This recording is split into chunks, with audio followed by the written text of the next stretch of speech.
أعوذ بالله من الشيطان الرجيم. بسم الله الرحمن الرحيم. إن الحمد لله نحمده ونستعينه ونستغفره ونؤمن به ونتوكل عليه ونعوذ بالله من شرور أنفسنا ومن سيئات أعمالنا من يهده الله فلا مضل له ومن يضلل فلا هادي له ونشهد أن لا إله إلا الله ونشهد أن محمدا عبده ورسوله. يا أيها الذين آمنوا اتقوا الله حق تقاته ولا تموتن إلا وأنتم مسلمون. يا أيها الناس اتقوا ربكم الذي خلقكم من نفس واحدة وخلق منها زوجها وبث منهما رجالا كثيرا ونساء واتقوا الله الذي تساءلون به والأرحام إن الله كان عليكم رقيبا. يا أيها الذين آمنوا اتقوا الله وقولوا قولا سديدا يصلح لكم أعمالكم ويغفر لكم ذنوبكم ومن يطع الله ورسوله فقد فاز فوزا عظيما. أما بعد فإن أصدق الحديث كتاب الله وخير الهدي هدي محمد صلى الله عليه وسلم وشر الأمور محدثاتها وكل محدثة بدعة وكل بدعة ضلالة وكل ضلالة في النار. فأعوذ بالله السميع العليم من الشيطان الرجيم من همزه ونفخه ونفثه. ولقد بعثنا في كل أمة رسولا أن اعبدوا الله واجتنبوا الطاغوت. وقال تعالى في موضع آخر: لا ينهاكم الله عن الذين لم يقاتلوكم في الدين ولم يخرجوكم من دياركم أن تبروهم وتقسطوا إليهم إن الله يحب المقسطين. رب اشرح لي صدري ويسر لي أمري واحلل عقدة من لساني يفقهوا قولي. تمام قسم کی تعریف و حمد و ثنا اللہ عز و جل کے لیے لاحق و زیبا ہے. لاکھوں کروڑوں درود و سلام ہو آخری الزمان رحمت للعالمین محمد مصطفیٰ صلی اللہ علیہ وسلم پر، جنہیں اللہ تعالیٰ نے رحمت بنا کر مبعوث کیا. سب سے پہلے میں اللہ کے بارگاہ میں دعا کرتا ہوں کہ اللہ سبحانہ و تعالیٰ جس طرح ہم تمام کو اس مبارک مجلس میں جمع کیا، اسی طرح ہم تمام کو جنت الفردوس میں جمع کرے، آمین. محترم اسلامی بھائیوں، اسلامی ماؤں، بہنوں اور اسلامی نوجوانوں، ہم تمام اس بات سے بخوبی واقف ہیں، ہم جس ملک میں، جس کنٹری میں جہاں ہم زندگی گزار رہے ہیں، ہمارے ساتھ کئی اور مذہب کے لوگ بھی جیتے ہیں، کئی اور فرقے کے لوگ بھی جیتے ہیں. ہم مسلمانوں کے ساتھ کئی ایسے مذہب والے دوسروں بھی جیتے ہیں، چاہے وہ ہندو ہو، چاہے وہ سکھ ہو، چاہے وہ کرسچین ہو، چاہے وہ کون سے بھی مذہب کو فالو کرنے والا ہو.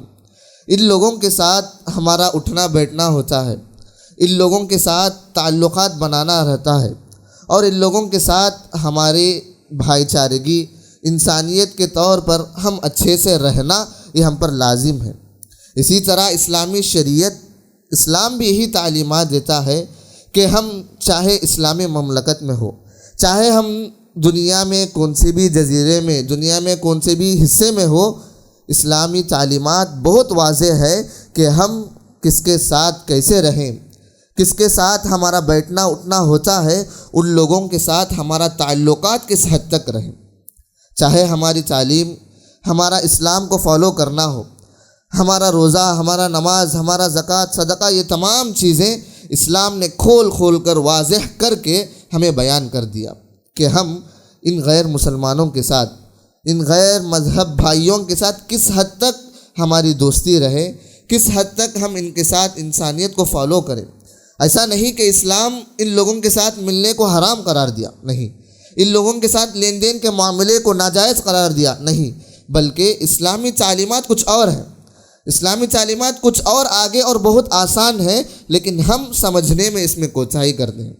اس میں غلطی کرتے ہیں۔ ہمارے سمجھ میں یہ ہے کہ اسلام نام یہ ہے کہ کلمے کو پڑھ دیں، لا الہ الا اللہ کو کہہ دیں اور اسلام میں نماز پڑھ لیں تو ہم مسلمان ہیں، روزہ رکھ لیں، کچھ پیسے صدقہ دے دیں، اگر یہاں رہتے ہوئے ان تمام چیزوں کو کر لے تو ہم مسلمان ہیں، ہم جیسے بھی چاہیں ہماری زندگی گزر سکتی۔ نہیں میرے بھائی، ایسے نہیں ہو سکتی ہے۔ یہ بہت غلط تصور ہے کہ ہم عام لوگوں کی طرح زندگی گزاریں، نہیں، بلکہ اللہ سبحانہ و تعالی ہر چیز کو ایک معیار بناتا ہے۔ اسی طرح ہم مؤمن کو، ہم مسلمانوں کو اللہ سبحانہ و تعالی عقیدے کو معیار بنایا ہے کہ تم لوگ چاہے جس میں بھی کوتاہی کر لو، غلطی کر لو، کیونکہ انسان غلطی کرنے والا ہے، اللہ تمام غلطیوں کو معاف کرتا ہے، برداشت کر لیتا ہے، لیکن اللہ کبھی عقیدے کے غلطی کو معاف نہیں کرتا۔ آخر یہ سوال کیوں؟ ان غیر مسلمانوں سے ملنا اور ہمارے ہندوستان میں رہتے ہوئے ان کے ساتھ اچھا برتاؤ کرتے ہوئے کس حد تک ان کے ساتھ ہم مل جل کر رہ سکتے، یہ سوال کیوں؟ کیونکہ اگر ہم دیکھیں کہ آئے دن کہ پچھلے ہفتے میں ایک ایسا فیسٹیول، ایک تہوار گیا جو ہمارے ہندو بھائیوں کا تھا، دیوالی۔ یہ دیوالی یہ لوگ منائے، ان لوگوں کے گھروں میں دیوالی کے دیے جلائے، پٹاخے پھوڑے اور یہ لوگ اپنی خوشیوں کو اظہار کرتے ہوئے منائے۔ لیکن اسی دوران، اسی سچویشن میں ایک المناک منظر بھی ہمیں دیکھنے کو ملتا ہے کہ وہ لوگ اپنے مذہب کو فالو کرتے ہوئے، پٹاخے کو پھوڑتے ہوئے وہ اپنی خوشیاں تو منا لیے، لیکن ہمارے محلے، ہمارے معاشرے میں ایک دردناک منظر یہ بھی دکھتا ہے کہ ان لوگوں سے زیادہ اس خوشی میں حصہ لینے والے ہمارے مسلمان ہوتے ہیں۔ اللہ اکبر، اللہ حفاظت کرے۔ ہم مسلمان بھائیوں کو دیکھتے ہیں کہ ہمارے معاشرے میں 80 سے 90% مسلمان بھائی رہتے ہیں، لیکن سب سے زیادہ پٹاخے یہیں پھوڑے جاتے ہیں۔ کیوں؟ کون پھوڑتا ہے؟ یہ اگر دیکھیں تو ہم ہی ہوتے ہیں۔ یہ کیوں یہ سمجھداری نہیں ہے۔ ہم بس یہ سوچتے ہیں کہ بس یہ پٹاخے پھوڑنا ہوتا ہے، یہ کراکر کو پھوڑنا، یہ پٹاخوں کو پھوڑنا صرف ایک عمل ہے، یہ صرف ہم اپنے خوشیوں کے لیے کرتے، ان کے عید اور ان کے تہوار میں ہم شامل نہیں ہوتے۔ نہیں میرے بھائی، ایسا بالکل نہیں ہے۔ اللہ سبحانہ و تعالی ہر چیز کو اس کی نیت کے حساب سے جانتا ہے، اس کی نیت کے حساب سے تولتا ہے، اس کے بیس کو دیکھتا ہے کہ تم اگر ان لوگوں کی عید میں شامل ہوتے ہو تو کس حد تک ہو سکتے۔ آخر وہ عید کیوں منائی جاتی؟ ہم وہ جان لیں کہ ہمارے ساتھ، ہمارے ملک میں رہنے والے ان بھائیوں کی عید یہ لوگ کیوں مناتے ہیں، اگر وہ خوشیاں مناتے ہیں تو کیوں، وجہ کیا؟ اگر ہم دیکھیں، مطالعہ کریں تو معلوم ہوتا یہ دیوالی ایک بنیاد اسی طور پر رکھی گئی ہے کہ بالکل عقیدے سے ٹکراؤ کا ہے۔ ہمارا عقیدہ کیا ہے؟ اللہ سبحانہ و تعالیٰ ایک ہے۔ اگر وہ دیوالی منانے کا وہ تصور ان کے عقیدے کو اٹھا کر دیکھ لیجئے، یہ دیپ کہتے ہیں ایک لیمپ یعنی ایک دیا کو، اور اوالی یعنی رو کے حساب سے، آرڈر کے حساب سے جمانا۔ یہ لوگ یہ دیا جلا کر خوشیاں اس لیے مناتے ہیں، ان لوگوں کا وجوہات کئی سارے ہیں ہندوازم میں، ان کے چند وجوہات، ریزنز یہ ہیں، یہ سمجھتے ہیں ان کا ایک خدا جو رام ہے وہ راون کے ساتھ جنگ کرنے کے بعد، جیت ہونے کے بعد ایودھیا 14 سال کے بعد واپس آتا ہے، اسی خوشی پر یہ مناتے ہیں۔ اور ایک ریزن یہ بھی یہ کہتے ہیں کہ ایک لکشمی نامی ایک خدا، ایک دیوتا ہے، وہ دیوتا مال و دولت میں برکت دینے کے لیے اس کا اختیار ہے۔ نعوذ باللہ، ہمارے پاس تو ہر کسی کا اختیار اللہ کا ہے، لیکن ان لوگوں کا ایک تصور، عقیدہ یہ ہے کہ لکشمی اس دن ہمارے گھر پر آئے گی اور یہ ہمارے لیے مال دولت میں برکت دے گی، اسی لیے دیا جلاتے ہیں۔ آئے دن گزرتا چلا تو یہ دیا جلانے کا کلچر آج پٹاخوں میں آ کر رک گیا۔ تو یہ اس لیے مناتے ہیں تاکہ ان تمام عقیدوں کو پورا کریں، تاکہ ان کے غلط معبود، ان لوگوں کی جیت یا ان لوگوں کے پاس آنا، ہمارے پاس مال و برکت کو ڈھونڈنا، یہ بنیاد اور یہ عقیدہ رکھتے ہوئے یہ مناتے ہیں جو کہ ہمارے عقیدے سے بالکل ٹکراؤ اور بالکل اپوزٹ ہے۔ نعوذ باللہ، اللہ حفاظت کرے۔ جو مسلمان ہمارے زبان سے یہ کلمہ کہہ کے ہم مسلمان اپنے آپ کو کہتے ہیں لا الہ الا اللہ، کوئی معبود نہیں ہے سوائے اللہ کے، حقیقی معبود کوئی نہیں ہے، اللہ کی وحدانیت کہنے والے ہم اگر ہم پٹاخے پھوڑ کر ان تہوار میں شامل ہوں گے تو ہمارے عقیدے کا معیار کیا ہو سکتا ہے؟ یہ سوال کیجیے۔ ہم دیکھتے ہیں ہمارے بچوں کو پٹاخے پھوڑتے ہوئے، ہم سمجھتے ہیں کہ یہ صرف ایک کھیل ہے، یہ صرف ایک کھیل کود کا کام ہے، یہ صرف ایک رات کا کام ہے، ہم اس میں تہوار میں شامل نہیں ہوتے ہیں، لیکن دیکھیے کہ یہ تہوار کس بنیاد پر رکھی گئی۔ ان لوگوں کے، یہ صرف ہندوازم کا نہیں بلکہ تمام ایسے تہوار ہم دیکھتے ہیں، چاہے وہ پونگل ہو، چاہے وہ کرسمس ہو، چاہے وہ نیو ایئر منانا کیوں نہ ہو جائے، ہمارے ملک میں ایسے ایسے تہوار بھی آتے ہیں، ان میں شمار ہوتے بھی ہمارے مسلمان بھائی۔ لیکن دیکھیے میرے بھائی کہ اس کی بنیاد کیا ہے، تحقیق کیجیے۔ اسلام ایسے ہی آپ کو نہیں مل گیا، بلکہ عقیدے کی بنیاد پر اسلام کا معیار ہے کہ اللہ سبحانہ و تعالیٰ ایک ہے کہنے والے ہماری زبان، وہی شخص اگر وہ تہوار میں، وہ فیسٹیول میں حصہ لیتا ہے اور وہاں صرف اپنے مزے کے لیے وہ پٹاخے پھوڑتا ہے، لیکن گواہی تو یہ دیتا ہے اپنے عملاً وہ شرک میں شامل ہے۔ اللہ اکبر۔ کسے معلوم ہے کہ ہمیں پتہ چلتا ہے کہ صرف پٹاخہ پھوڑنے سے یہ پٹاخہ ہمیں دکھتا ہے، لیکن اس کا تعلق صریحاً، اس کی باریکی عقیدے سے جا کر ملتی ہے کہ اللہ سبحانہ و تعالیٰ ایک ہے کہنے والے ہم مسلمانوں کو جو شرک صراحتاً کرتے ہیں، کئی خداؤں کو مانتے ہیں، اس خدا کی جیت کو جو خدا کا تصور ہی نہیں ہے، اس خدا کی جیت کو خوشیاں منانے والے لوگوں میں ہم شامل ہو جاتے ہیں۔ اللہ اکبر۔ اگر ہم کہہ دیں تو زیادہ پڑھے لکھے لوگ، پریکٹیکل لوگ جو مائنڈڈ کے رہتے ہیں، وہ کیا کہتے ہیں؟ یہ صرف ایک منانا ہے، ان کے ساتھ مل کے ہم پوجا پاٹ تو نہیں کرتے، ان کے ساتھ مل کر ہم کوول تو نہیں جاتے، مندر نہیں جاتے۔ نہیں بھائی، ایسا نہیں۔ اللہ کے رسول کی تعلیمات کو دیکھیے جو واضح ہے، جو کھلے طور پر ہے۔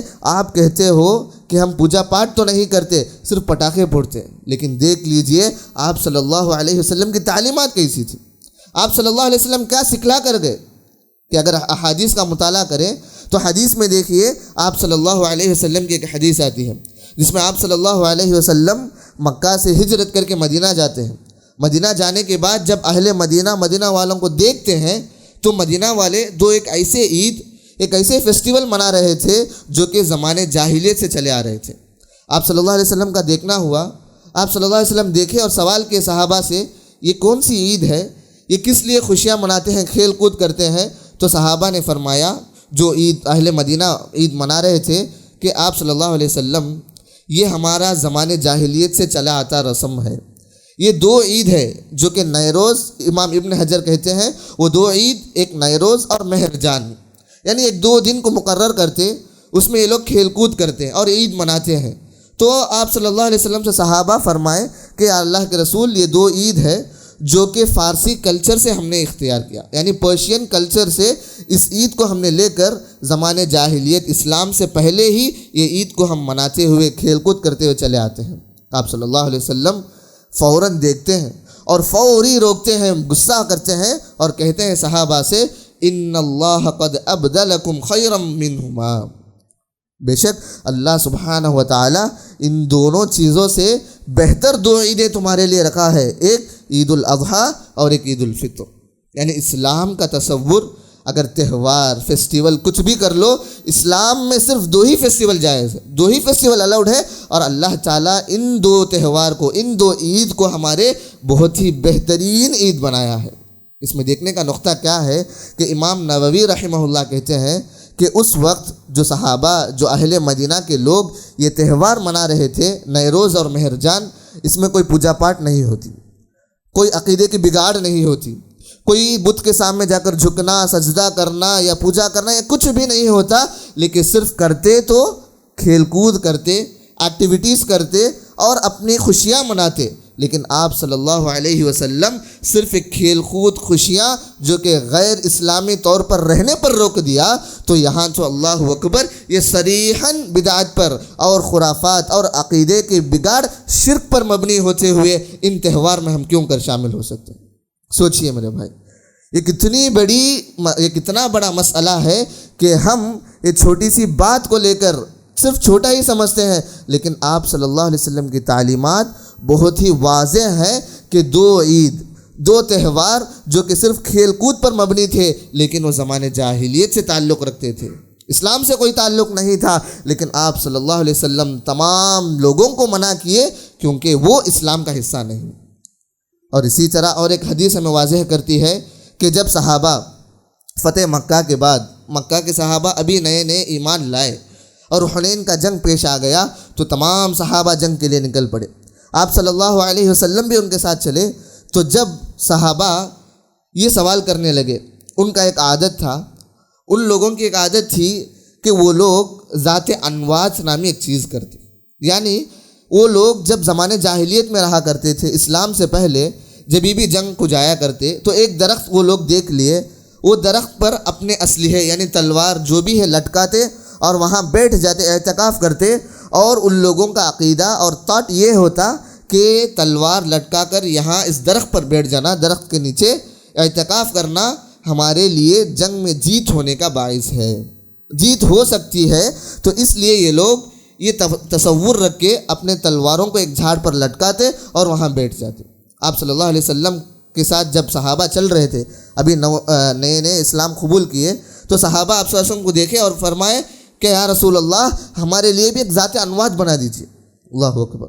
ایک ذات انوات یعنی ایک تلوار لٹکانے والی جگہ ہی بنا دیجیے تاکہ ہم بیٹھیں، اعتکاف کریں اور ہم جیت کو حاصل کریں. اللہ کے رسول غصہ ہو کر فرمائے نعوذ باللہ من ذالک، اللہ کی قسم تم لوگوں نے ایسا سوال کیا جو کہ بنی اسرائیل موسیٰ علیہ السلام سے سوال کیا. کیا سوال؟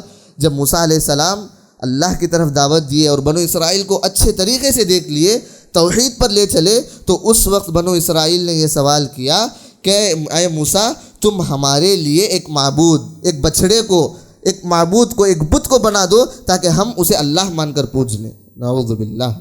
یہ زمانے جاہلیت کی تصور تھی. آپ صلی اللہ علیہ وسلم غصہ ہو کر تنبیہ کرتے ہیں، آگاہ کرتے ہیں اور ڈانٹتے ہیں یہ موسیٰ علیہ السلام سے جو بنو اسرائیل سوال کیا ہے نا، اسی طرح یہ سوال ہے. اللہ اکبر. جاننے والی بات یہ ہے کہ زمانے جاہلیت کی چیز جو شرک پر نہیں بلکہ غلط تصور پر تھی، ایک بدعت پر تھی، اس چیز کو آپ صلی اللہ علیہ وسلم نے روکا ہے. تو کیوں کر ہم جو شرک اور بدعت اور کفر کے اوپر مبنی ہونے والے تہواروں میں ہم شامل ہو سکتے ہیں؟ بظاہر دکھتا تو یہ ہے کہ ہم صرف سیلیبریٹ نہیں بلکہ ان لوگوں کی طرح مشابہت کرتے ہیں. اگر مشابہت کرتے ہیں تو تیار ہو جائیے، جو کوئی مشابہت کرتا ہے تو انہی لوگوں میں سے آپ بن جائیں گے، ہم انہی لوگوں میں سے بن جائیں گے. کیسے؟ آپ صلی اللہ علیہ وسلم فرماتے ہیں من تشبہ بقوم فہو منہم. اللہ اکبر. آپ صلی اللہ علیہ وسلم فرماتے ہیں جو کوئی بندہ، جو کوئی مسلمان دوسرے قوم کی نقل کرتا ہے، دوسرے قوم کی طرح رہنا چاہتا ہے، دوسرے قوم کی طرح عقیدے مسائل ان لوگوں میں سے نہیں، پوجا پاٹ کرنا ایسا نہیں، بلکہ اس قوم کی طرح رہنا چاہتا ہے، اس قوم کی نقل کرنا چاہتا ہے صرف، تو اللہ کے رسول بہت ہی خطرناک وعید سنا دیے فَهُوَ مِنْهُمْ. وہ لوگ ان لوگوں میں سے ہیں جو وہ چیز کرتے ہیں. یعنی اگر ہم پٹاخے پھوڑیں، اگر ہم ان تہواروں میں شامل ہوئے، اگر ہم غیر اسلامی کوئی بھی تہوار ہو اس تہوار میں شامل ہو یا نہ ہو، اگر اس کا ایک حصہ بھی فالو کرنا چاہے تو جان لے کہ ہم بھی انہی میں سے ہیں، اور حشر کے میدان میں جہاں اللہ تعالی ہم تمام کو اٹھائے گا تو وہاں بھی ہم ان کے ساتھ ہوں گے. اعوذ باللہ. اللہ اکبر. کیا ہم یہ چاہتے ہیں کہ اللہ کے سامنے کھڑا ہو اور ہم مسلمانوں کے علاوہ ان لوگوں میں سے شامل ہو جائے جن کو ہم یہاں فالو کرتے تھے؟ اللہ اکبر. اللہ حفاظت کرے میرے بھائی. لیکن کیا ایسی بات ہے کہ ہم تمام ان لوگوں کی خلاف ورزی کریں، ان لوگوں سے خلاف ہو جائے؟ ہم ہندو بھائی، کرسچین ہو، جو بھی ہو، ان لوگوں سے الگ تھلگ ہو کر رہ جائیں؟ کیا یہ اسلام سکھاتا ہے؟ نہیں، بلکہ بالکل نہیں. اسلام تو انسانیت کا اعلیٰ درجہ سکھاتا ہے. اسلام تو میل جول کر رہنا سکھاتا ہے. ایسا نہیں کہ تم ان لوگوں کے تہوار میں شامل نہیں ہوتے تو ان لوگوں سے نفرت نہیں، بلکہ آپ اسلام کا مطالعہ کیجیے، اسلام کو پڑھیے، اسلامی شریعت کی تعلیمات کو پڑھیے. اللہ کے رسول صلی اللہ علیہ وسلم کا برتاؤ یہودیوں سے، غیر مسلمانوں سے کیسے کیوں کر رہا تھا؟ آپ صلی اللہ علیہ وسلم لین دین کا معاملہ کرتے تھے. عائشہ رضی اللہ عنہا فرماتی ہے کہ آپ صلی اللہ علیہ وسلم اپنا ذرا یعنی جنگ کو جانے کے لیے جو لباس پہنتے ہیں، اس جنگ کی لباس کو رہن رکھ کے، اس جنگ کی لباس کو گروی رکھ کے چند اناج کو خریدتے ہیں. کس کے پاس؟ یہودی کے پاس. اور آپ صلی اللہ علیہ وسلم کے انتقال ہونے کے بعد بھی وہ گروی کا سامان، جنگ کی لباس وہی ہوتی ہے. اللہ اکبر. آپ صلی اللہ علیہ وسلم سکھاتے ہیں کہ لین دین کا معاملہ حرام نہیں. آپ صلی اللہ علیہ وسلم انسانیت کی خاطر جب ایک یہودی کا جنازہ گیا تو آپ صلی اللہ علیہ وسلم اٹھ کھڑے ہو گئے. صحابہ سوال کرنے لگے کیا ہے رسول اللہ، یہ یہودی کا ہے، یہ اسلام ایک مسلمان کا جنازہ تو نہیں؟ تو آپ صلی اللہ علیہ وسلم فرماتے ہیں کیا وہ انسان نہیں؟ کیا وہ ابن آدم نہیں، انسان کا بیٹا نہیں، آدم کا بیٹا نہیں؟ تو عزت اسے بھی ملنی چاہیے۔ ایسے اگر ہم مطالعہ کریں کہ ہمارے لیے کئی سارے مثالیں ملتی ہے کہ ہم غیر مسلمانوں سے اچھے تعلقات بنا کر رکھیں۔ اللہ بھی یہی کہتا ہے، قرآن بھی یہی تعلیم دیتا ہے کہ لا ینہاکم اللہ عن الذین لم یقاتلوکم فی الدین۔ ان لوگوں سے ملنا، ان لوگوں سے مل جول کر رہنا، انسانیت کا ثبوت دینا، بھائی چارگی کو پھیلانا اللہ کبھی نہیں روکتا۔ جو لوگ تمہارے سے اچھا پیش آتے ہیں، جو غیر مسلمان تمہارے سے اچھے طریقے سے پیش آتے ہیں، ان لوگوں کے ساتھ تم اچھائی کرو، اچھے کی طرف دعوت دو، تمام خیر کی طرف دعوت دو۔ یہی اللہ سبحانہ و تعالیٰ تعلیم دیتا ہے، یہی اسلامی شریعت ہمیں سکھاتی ہے کہ ان لوگوں سے نفرت نہیں، بلکہ اگر جب مسئلہ عقیدے کا آ جائے تو عقیدے میں کوئی کمپرومائز نہیں۔ کیوں؟ کیونکہ اللہ سبحانہ و تعالیٰ تمام چیزوں کو معاف کر لیتا ہے، لیکن عقیدے کی غلطی کو کبھی سہتا نہیں۔ اللہ سبحانہ و تعالیٰ کبھی عقیدے کے مسئلے میں کمپرومائز ہی نہیں کرتا۔ چھوٹی سی مثال دیوں تو اگر ہم اسلامی پوری شریعت اٹھا کر دیکھ لیں تو اللہ سبحانہ و تعالیٰ قرآن نازل کیا، قرآن کو مکمل کیا، تو اس میں اللہ سبحانہ و تعالیٰ پہلا پیغام اولین چیز توحید کو رکھا، اولین چیز توحید کو رکھا۔ توحید میں کوئی کمپرومائز نہیں۔ جب قرآن نازل ہو رہا تھا، توحید کے علاوہ بڑے بڑے جرم، بڑے بڑے گناہ تھے مکے میں، زنا کرنا، شراب، سود خوری، تمام چیز مکے میں اور دنیا میں اس وقت گناہ تھے، لیکن اللہ سبحانہ و تعالیٰ بڑے بڑے گناہوں کو کمپرومائز کیا، ایک وقفے تک کمپرومائز کیا۔ کیسے؟ شراب کی حرمت کہاں نازل ہوئی؟ اگر مطالعہ کریں، اٹھا کر دیکھیں تو شراب کی حرمت مدینے کو آنے کے بعد نازل ہوئی۔ اللہ اکبر۔ اللہ سبحانہ و تعالیٰ مکے میں فوراً آپ صلی اللہ علیہ وسلم 13 سالہ زندگی مکے میں رہے، لیکن مکے میں شراب کی حرمت نہیں نازل ہوئی، بلکہ مدینے میں آنے کے بعد اللہ نازل کرتا ہے۔ صحابہ کو عادت ہونا کہ یہ گناہ ہے، اسے ہم ہٹنا ہے۔ اگر سود کو اٹھا لیں، اللہ اس کی بہت بڑی وعید سناتا ہے کہ تم اللہ اور اس کے رسول کے ساتھ جنگ کرتے ہو جو تم سود لیتے ہو۔ اگر سود لیتے تو اللہ اور اس کے رسول کے ساتھ جنگ کرنے کے لیے تیار ہو جاؤ۔ اتنی بڑی وعید، لیکن اللہ اس کی حرمت کب نازل کرتا ہے؟ اللہ سبحانہ و تعالیٰ حجۃ الوداع میں، آپ صلی اللہ علیہ وسلم کے آخری حج میں نازل کرتا ہے کہ سود آج اللہ سبحانہ و تعالیٰ حرام کر دیا۔